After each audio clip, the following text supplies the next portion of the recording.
Let's see what, oh, the famous Abigail Stoll is here. Abigail, thank you for the help with that last case. We weren't able to do it on Friday because that girl didn't show up. I called her on the phone and woke her up, but we got her in here this morning. Casey was here, you were here, she pled, she set for sentencing. We got the case resolved, so thanks for your help.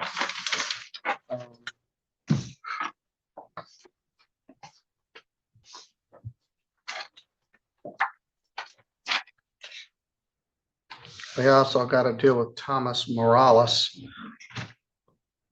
James J. Harvey, file number 25366 SM.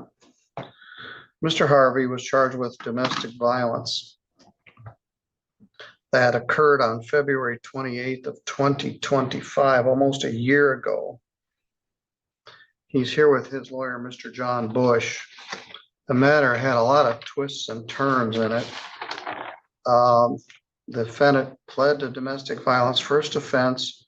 He pled no contest and he was placed under the supervision of pretrial services in June, set for delayed sentencing for December 15th, and it got moved to this date. Sorry, I have one question. Supervision. Yes.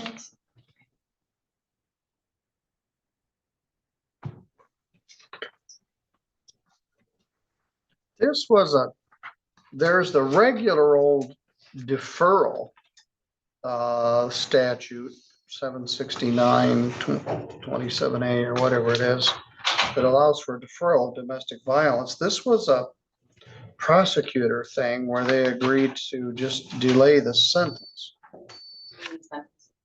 Yeah. Well, I was just gonna ask for Matheny. Are you doing anything with his fines and costs since you were revoking probation, or do you want them?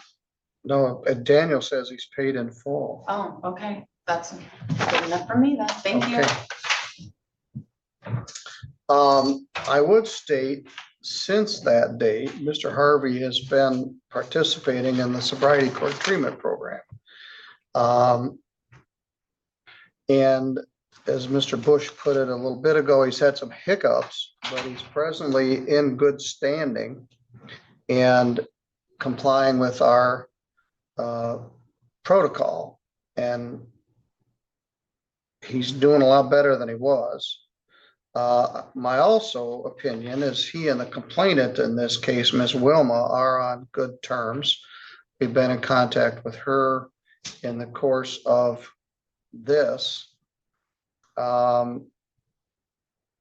And so I guess this is the time to find out what the prosecutor wishes to do with this. At one point, I think the thinking was if he complied with the terms, we went all the way from February to June and from June to January, that the prosecutor would reduce disturbing the peace. Ms. Stoll, I think you were involved in this at the front end. Was it you or was it somebody else?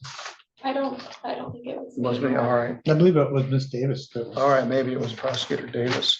What are your marching orders here today?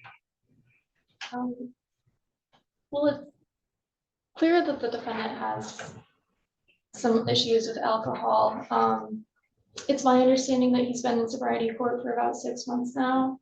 On the night of the assault, he had been drinking as well.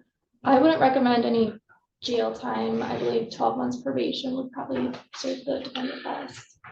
He's already on probation. The question is whether that would reduce this from a domestic assault to a disturbing the peace. I don't see any notes in our file indicating that that's something Ms. Davis or Ms. Camfield wanted to do. So I can't make that determination today. All right. Well, I'm going to see him tomorrow. He's going to be here tomorrow afternoon. Mr. Bush won't be here, but Mr. Knopfsinger will be here. Okay. And let's continue this till tomorrow at 2. And then you can confer with Ms. Davis and see what we're going to do with it. Are you missing work right now? You're not plowing any snow right now. No. And it's too cold to do a lot of the stuff that you're doing. Can I at least put my 2 cents Yes, into you what's can. going on? And no problem with Mr. Knopfsinger handling it tomorrow, that's fine. But I just had some updates for the court, All right. much of which you certainly know. Mr. Harvey wanted you to know that he's in sobriety court. He's going to AA. He's going to Pivotal one-on-one. He works with Bradley Baker. He's in the sobriety court group. He sees Pivotal twice a month. He's been doing the Zoom sobriety court. He maintains his employment with Henschel Brothers, which is a little on and off with the weather, but right now it's primarily snow removal. He and Kylie are getting along. He says they're not living together, but they have a good relationship. He acknowledges that he had a relapse early in the case. He could not tell me the exact month, but he thought it was the end of the summer. And he did 2 days in jail. He also admits that he missed a Zoom meeting this week, or last week. He worked 36 hours straight snow plowing and fell asleep and didn't make a meeting. So I was in full candor, he admits that. I think that would have been a Zoom meeting. That's Spencer's group. Yeah, that would have been probably last Tuesday night. I shared to me, he fell asleep with a phone in his hand after working. All right, well, we'll explore that more tomorrow. So he's Now, asking. so you got an interlock in your truck? Nope, my brother's plowing. What's that? My brother's plowing for me. Okay, It's like teaching him so, how to mow almost. so you're riding in the truck with him? Yep, when I shovel, Okay, got to switch roles. okay. He's asking that the court resolve this case with the disturbing of the peace. He feels he substantially complied with.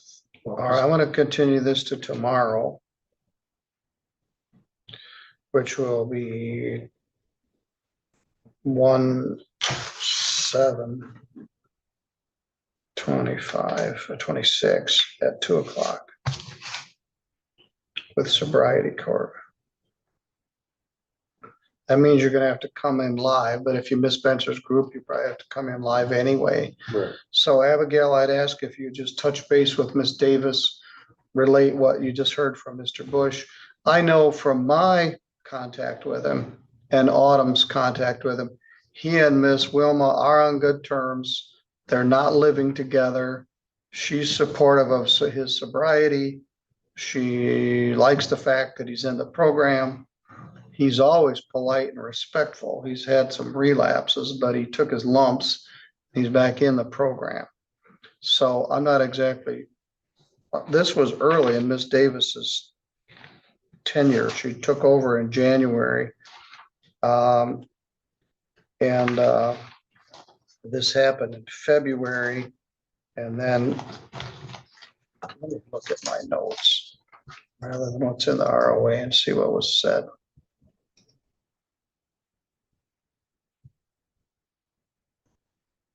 Because I wasn't a big fan of these kind of deferrals.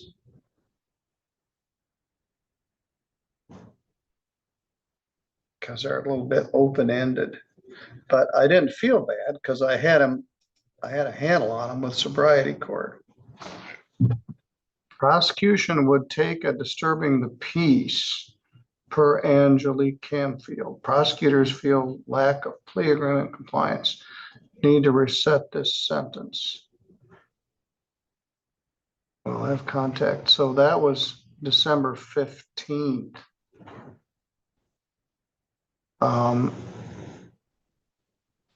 Ms. Canfield indicated they would take a disturbing the peace.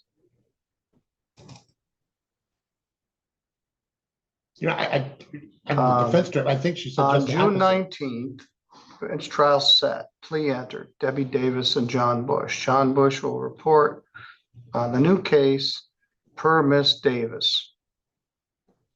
Pleaded DV first, delay sentence for 6 months under statute. Defendant to take counseling, sign release, would reduce to disturbing the peace. So both Miss Davis and Miss Camfield said they would do that. As long as he is compliant with sobriety court probation. the things that Mr. Bush related. He's in Spencer's group, he is attending AA, he is doing individual and group counseling through Pivotal, and he's testing on a regular basis. All right, we'll deal with this again tomorrow. And Mr. Harvey, you're comfortable that I won't be present Yeah. tomorrow then, so? he's got a good relationship with Mr. Knopfinger. He's our Sobriety Court public defender. They work together, and I'm comfortable with Mr. Knopfinger Thank you, Judge. representing him. But all right, I'll see you tomorrow at 2. All right, thank you. All right, thank you, Abigail. Thanks, Judge. Yep. Now, I had a dude named Thomas Malachi Morales from Allegan, who was supposed to be here for sentencing. He's not.